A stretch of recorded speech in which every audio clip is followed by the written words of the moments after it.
이 시간 우리에게 주시는 하나님의 말씀은 구약성경 예레미야 39장 17절과 18절의 말씀입니다.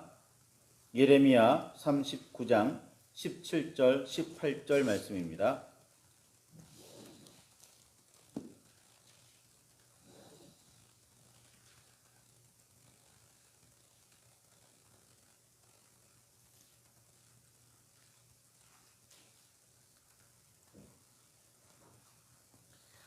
찾으셨으면 우리 함께 말씀을 봉독하시겠습니다. 여호와의 말씀이니라. 내가 그날에 너를 구원하리니 내가 그 두려워하는 사람들의 손에 넘겨지지 아니하리라. 내가 반드시 너를 구원할 것인즉 내가 칼에 죽지 아니하고 내가 노략물같이 내 목숨을 얻을 것이니 이는 내가 나를 믿었음이라. 여호와의 말씀이니라 하시더라. 아멘. 주님 우리의 마음을 여시어 말씀을 깨닫게 하옵소서. 아멘.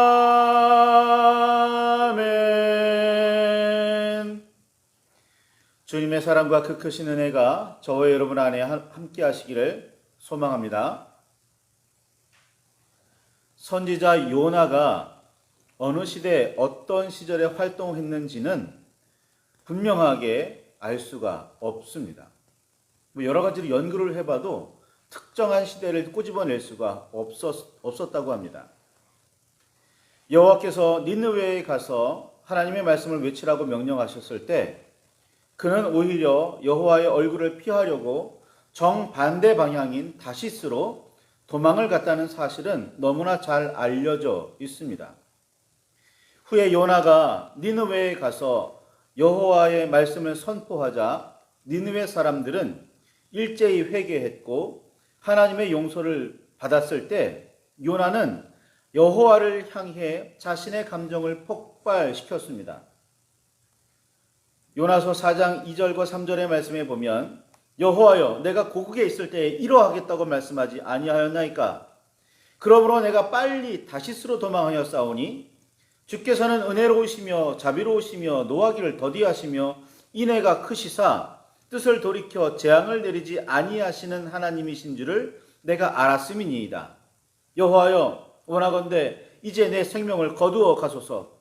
사는 것보다 죽는 것이 내게 나음이니이다 라고 말하며 매우 싫어했고 성까지 냈습니다.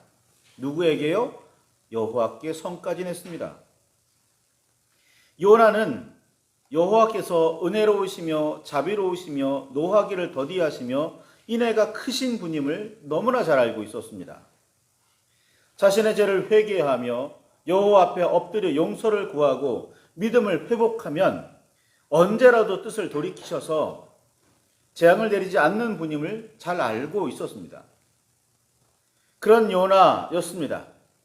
그렇기에 그는 여호와의 뜻하신 대로 니느웨에 가기를 싫어했습니다. 이해가 되시나요?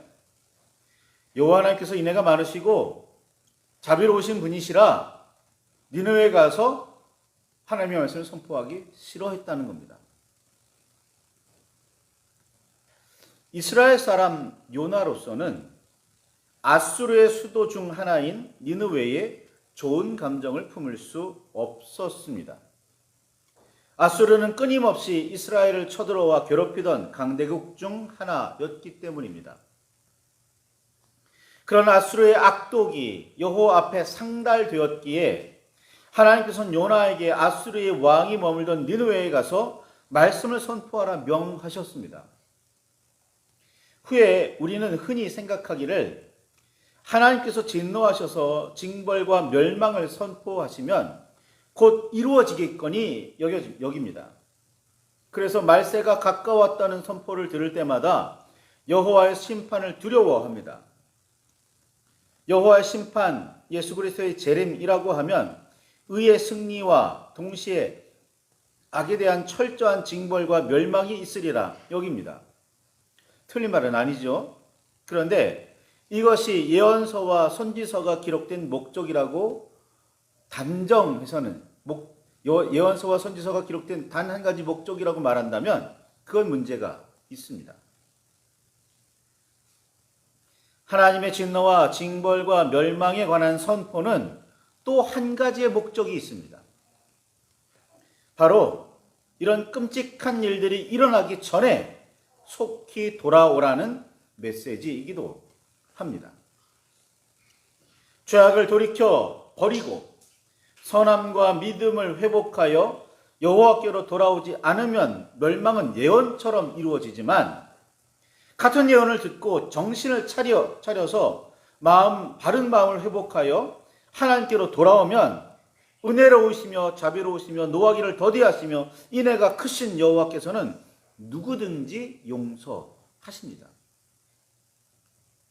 니느웨에 대한 심판의 선포는 멸망시키겠다는 협박이 아니라 깨닫고 돌아오면 용서하시겠다는 뜻이 숨어 있음을 요나는 너무나 잘 알고 있었습니다. 아수르와 니느웨를 같은 하늘 아래에서 살 수 없는 원수로 여기고 있었던 선지자 요나는 아수르와 니느웨의 멸망을 간절히 바라고 있었습니다. 아마 평소에도 기도했을 겁니다. 간절히 저 아수르 좀, 저 니느웨 좀 멸망시켜 주십시오. 그런데 여호와 하나님의 심판과 징벌과 멸망에 관한 선포 속에는 회개하고 돌아오면 용서하시겠다는 뜻이 숨어 있으니 니느웨에 가서 말씀을 선포하라는 명령은 요나로서는 받아들이기가 힘들었습니다. 요나는 아수르나 니느웨는 무조건 멸망해야 마땅하다고 여겼습니다. 혹시라도 용서나 구원을 받으면 안 된다고 생각했습니다. 그래서 니느웨가 깨우칠 만한 말씀을 선포하기 싫었습니다. 그래서 도망쳤지만 결국에는 니느웨에서 선포할 수밖에 없었습니다. 마뜩지 않으신 마음으로 요나는 여호와의 말씀을 선포했지만 니느웨는 즉시 죄를 깨닫고 심지어 동물들까지 금식하게 하며 여호와 앞에 용서를 구했습니다. 그리고 원수의 성 니느웨가 구원을 받았습니다. 용서를 받아요. 요나는 이 상황을 보고 분노했습니다. 누구에게요? 하나님께요. 요나서 4장 3절과 9절, 3절에서 4절 또 9절을 보면 니느웨가 반드시 멸망하는 꼴을 보아야 하겠다며 여호와 앞에서 1인 시위하는 요나를 볼 수가 있습니다.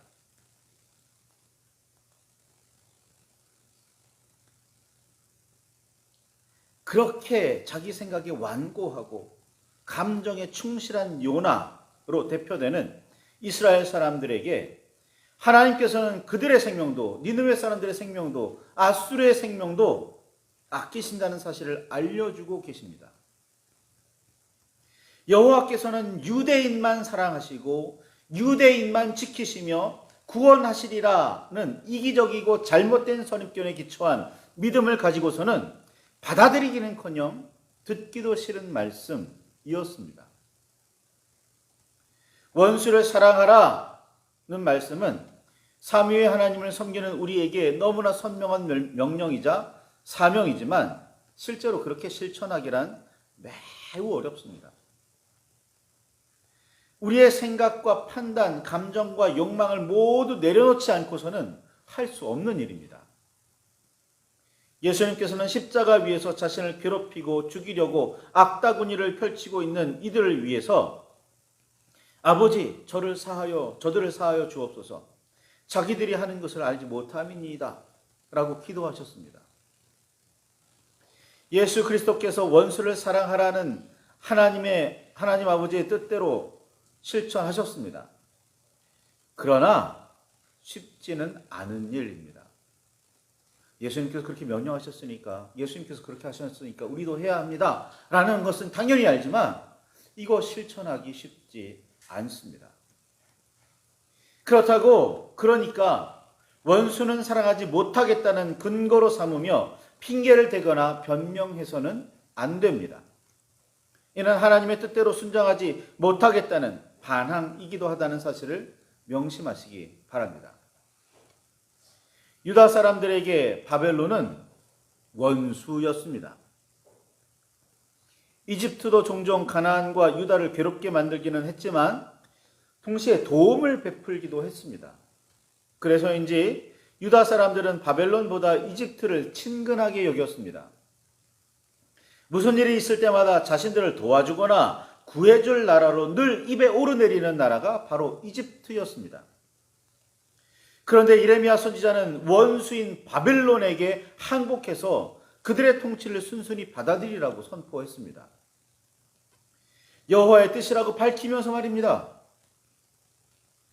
백성들은 여호와의 뜻인 예레미야의 선포를 받아들일 수가 없었습니다. 그렇게 하기 싫었습니다. 유다의 백성들은 예레미야의 선포가 말도 되지 않는다고 생각했고, 예레미야가 바벨론의 첩자이거나 나라를 바벨론에 팔아먹을 사람으로 여겼습니다. 그런 생각을 품고 있는 유다 백성에게 여호와의 뜻대로 바벨론에 항복하여 순순히 섬기라는 말씀을 선포해야 하는 예레미야의 마음은 무거울 수밖에 없었습니다. 예레미야는 개인적으로 그런 선포를 계속하기 싫었습니다. 예레미야 20장 7절에서 9절의 그 예레미야의 심정을 보면 너무나 잘 알 수가 있습니다. 그러나 온전한 하나님의 사람이었던 예레미야는 괴롭지만 멈출 수는 없었습니다. 여호와의 말씀을 선포할수록 미움을 받았고 감옥에 갇히거나 목숨의 위협을 받아야 했습니다. 매국노로 낙인 찍혀 온갖 멸시와 천대를 겪어야만 했고 그로 인한 고통 속에서 살 수밖에 없었습니다. 결국 자신이 선포한 대로 바벨론이 쳐들어와 조국 유다를 멸망시키고 성벽을 무너뜨리며 성전을 불태웠을 때 예레미야의 마음은 어땠을까요? 자신이 선포한 대로 이루어졌다고 기뻐했을까요? 예레미야가 징벌과 멸망을 선포한 이유는 죄에 대한 마땅한 결과니 순순히 받아들이라는 뜻만은 아니었습니다. 예언은 회개하고 돌아와 여호와를 다시 온전하게 섬기라는 목적으로 선포되는 말씀입니다. 그러니 하나님의 참 뜻을 깨닫지 못하고 멸망으로 치달은 동족과 고국을 보는 예레미야의 심정은 참담할 수밖에 없었습니다. 멸망을 선포하기는 했으나 예레미야는 내심 그런 일이 일어나지 않기를 바라고 있었습니다. 그런데 결국 유다는 멸망했고 백성은 포로로 끌려갔으며 말리타양에서 힘들게 살아남으려고 버둥거려야 했습니다. 예루살렘이 함락되었을 때 예레미야는 여호와의 말씀을 여호와께로 들은 대로 전했다는 죄목으로 감옥에 갇혀 있었습니다. 동족은 죽고 포로로 끌려가는 중에 예레미야는 바벨론 왕 느부갓네살의 명령에 따라 감옥에서 풀려났습니다.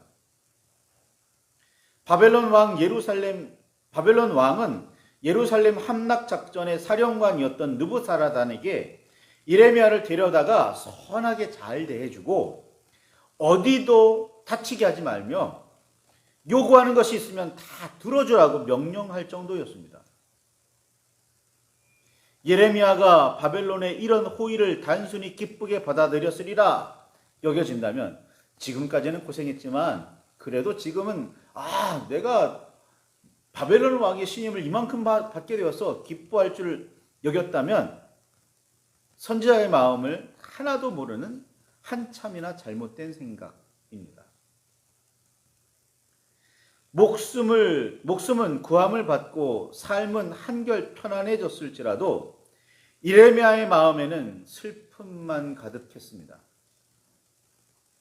여호와의 뜻을 깨달아 삶을 돌이키지 않은 백성이 안타까웠습니다. 결국에는 멸망에 무너지고 불탄 조국과 성전을 대하는 마음은 어떻게 추스릴 수 없었습니다. 죽임을 당하거나 끌려간 동족을 생각하면 눈물을 흘리지 않을 수 없었습니다.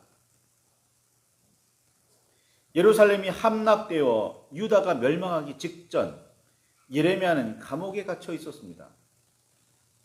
그때 여호와께서는 예레미야에게 이렇게 말씀하시죠. 내가 그날은 예루살렘이 함락되는 그날에 너를 구원하리니 내가 그 두려워하는 사람들의 손에 넘겨지지 아니하리라. 예레미야가 두려워하는 사람들 누구냐면 바벨론 사람들입니다. 그 바벨론 사람들의 손에 넘겨지지 아니하리라. 내가 여호와께서 반드시 너를 구원할 것인즉 예레미야 네가 칼에 죽지 아니하고 노량물같이 내 목숨을 얻을 것이니 이는 내가 나를 믿었음이라. 하나님께서 말씀해 주셨습니다. 감옥에 갇혀 있는 예레미야에게. 이제 예루살렘이 함락되기만 하면 너는 풀려날 거야. 네 목숨은 당연히 구원받을 거야. 다른 사람들은 다 죽임을 당하기도 하고 끌려가기도 하고 온갖 고난을 당하겠지만 너는 그렇지 않을 거야. 나라는 멸망하지만 그래서 바벨론의 속국이 되어버리겠지만 너는 자유로워질 거야. 하나님께서 선포하셨습니다. 함락과 멸망의 혼란 중에 예레미야가 목숨을 지킬 수 있었던 단 하나의 이유는 그가 여호와를 믿고 따랐기 때문입니다. 여호와를 믿고 따르며 그 말씀을 지켜 행하기만 하면 어떤 상황에서도 살아납니다. 이 사실은 매우 중요합니다. 꼭 마음에 새겨두시기 바랍니다. 오늘날 우리 교회의 상황과 우리 삶의 현실, 세계적인 정세나 나라 안의 혼란을 보면 정말 이제는 희망이 없다고 생각할 수도 있어 보입니다. 도대체 언제 나아질까? 어떻게 좋아질 수 있을까? 어디에도 희망은 없는 듯 여겨지기까지 합니다. 그러나 이런 상황일수록 우리는 여호와를 더욱 믿고 따라야 하며 말씀대로 살려고 애써야 합니다. 그래야 살아날 길이 있는 겁니다. 예수 그리스도의 진정한 제자가 되어 세상의 소금과 빛의 역할을 제대로 해야 합니다. 성령의 인도하시는 손길을 무슨 일이 있어도 놓지 말아야 합니다. 그래야 우리에게는 소망이 있습니다.